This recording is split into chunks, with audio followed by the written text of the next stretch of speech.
Hello everyone and welcome to Simply Made Homestead. Well, today Andrew has already put up one of our arches. I've been wanting one of these for, I don't know, a year and a half now. Yeah. We finally got some cattle panels and he's going to tell you all about them, and he's going to put up another one behind us and he's going to take you along and show you how he did it. So stay tuned.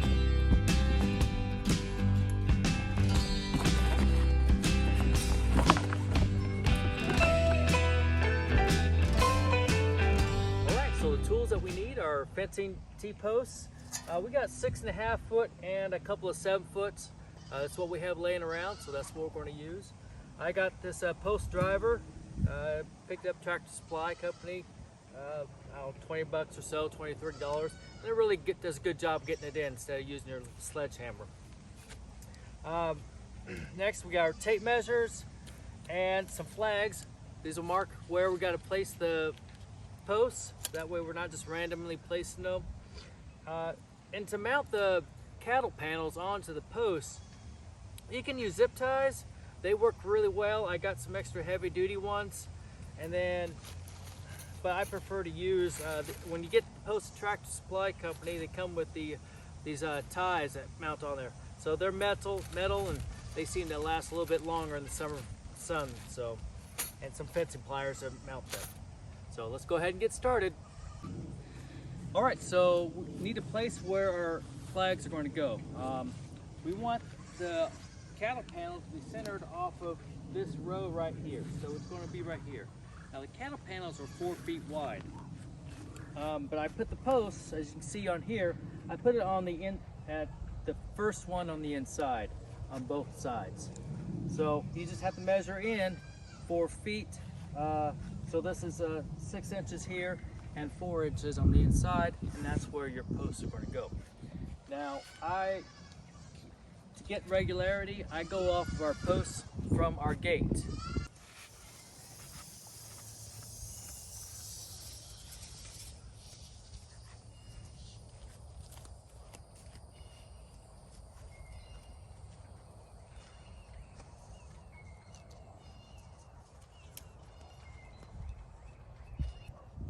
Okay, so this one here is right at 17 feet. So I'll put a flag here, that way I know where center is. Now remember, the cattle panels are 4 feet wide, and we are going to go ahead and place, if you notice cattle panels, they've got a narrow side and a wide side, and they taper towards the middle. So how we designed is it's purely cosmetic. We're going to put the narrow sides on the outside, and the thicker or wider will be towards each other in the middle. So you just subtract the 6 inches here and then the 4 inches on that from the 4 feet.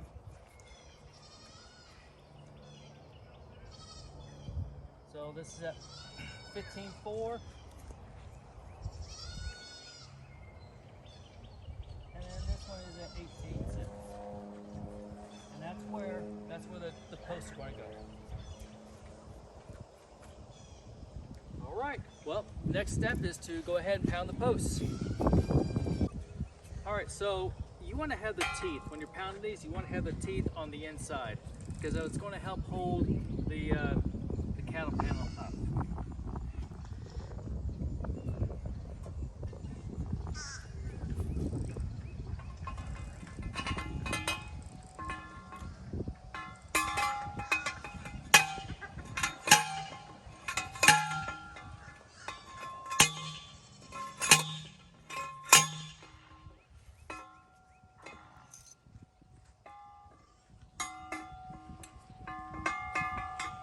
So when they cut the bottom of the post, there's usually a little angle, a little curve. Well, that makes your post twist a little bit, so you just kind of keep watch of that as it goes down. You just need a twist. And once this gauge here gets down to the ground, it'll stop from twisting.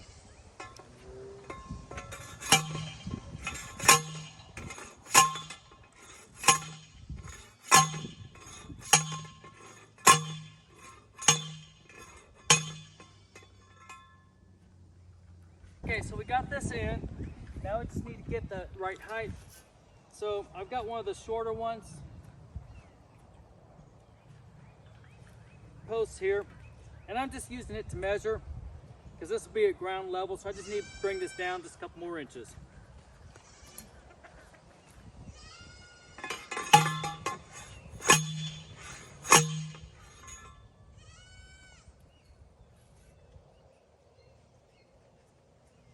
All right, there we go. So I got the flag already marked. Teeth are going the inside.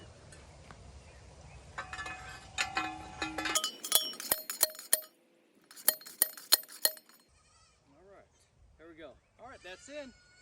So I've already did the other side. Now it's just going to pound the steaks in and that'll be done.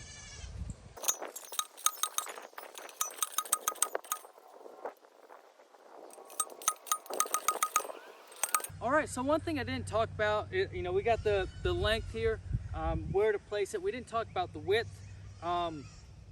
We wanted the width to be as wide as this path. And that way, we can get our mower in and out through here.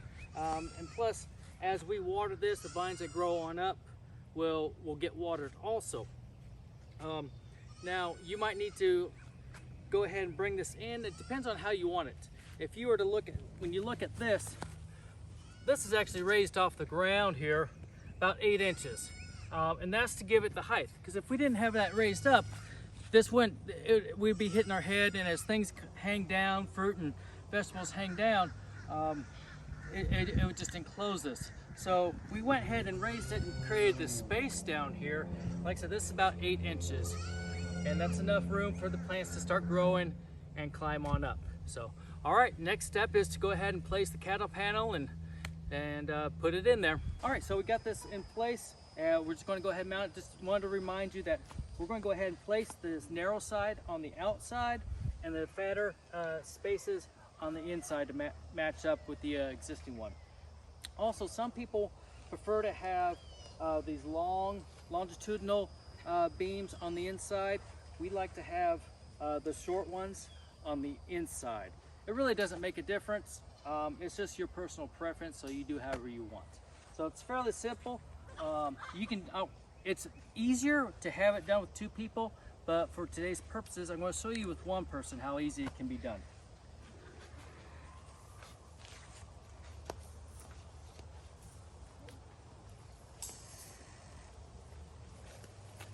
So I find if you just kind of get in the middle,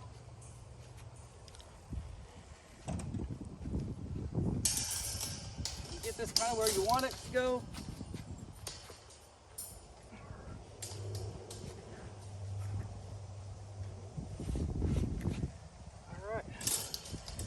So if we weren't raising it, we go ahead and stake it in as it is. But we need to raise this up about 8 inches, remember, to get this height up. And so that's what we're going to do now. I need my tape measure. All right, so coincidentally, these are 8 inches apart. So it's going to go right here on that notch. Same right there.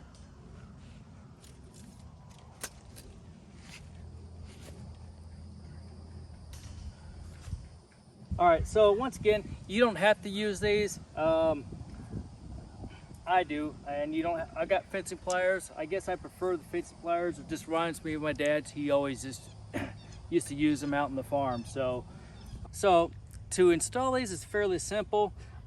This goes on the very back of the T-frame. This hooks on like so, and it just kind of laps on. Like I said, I use these fencing pliers. And it goes on. You can use regular pliers, and then I double ensure that everything's twisted on and snug. All right, got it. Zip ties are easier, and if you don't have the tools, they're cost effective, and there's nothing wrong with them. Just down here we get sunshine, 10 months out of the year, so that the Florida sun just really beats down on that plastic ties.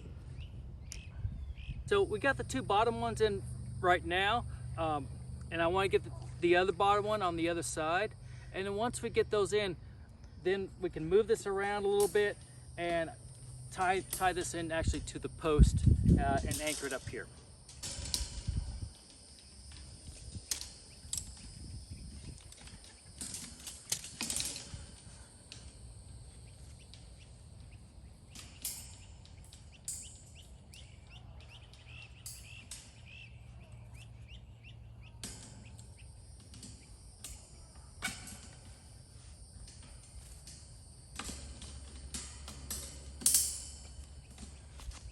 All right, as with everything, it's always good just kind of stand back and take a look at what you're doing. So you can like a look at the horizon and see that this just needs to go a little bit. There we go. It wasn't quite level. And once you get that, go ahead and lock it in. And you don't need to go all the way up here to the top. It's going to put a lot of pressure on the top of the post, and eventually it will just bring it on in. So almost at the natural point where it departs is sufficient. It's just there to help hold it. All right, so that's it. Probably the hardest part and the longest time-taking part is going to be flagging it and making sure you put your stakes in the right spot where you want them. Everything else is it goes up fairly quickly. So now it's just time to clean up and plant. So thank you very much for watching. Okay guys, that's it for today. I hope you enjoyed the archway build. I'm so excited to get plants growing on it, and we'll have garden tours so you'll be able to see how they're progressing and just how beautiful they are. If videos like this are helpful to you and they benefit you in any way, the best thing you could do for us is to share us with your friends and family. We would really appreciate it. And please hit that subscribe button and ring that bell for notification so you won't miss a thing. He threw me off with that. I didn't know what he was doing.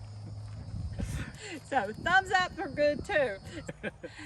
Okay guys, you take care of yourselves. We can't wait until next time where we can get together and build something else around here. So God bless. And take care. And God bless. And take care. And don't forget to subscribe.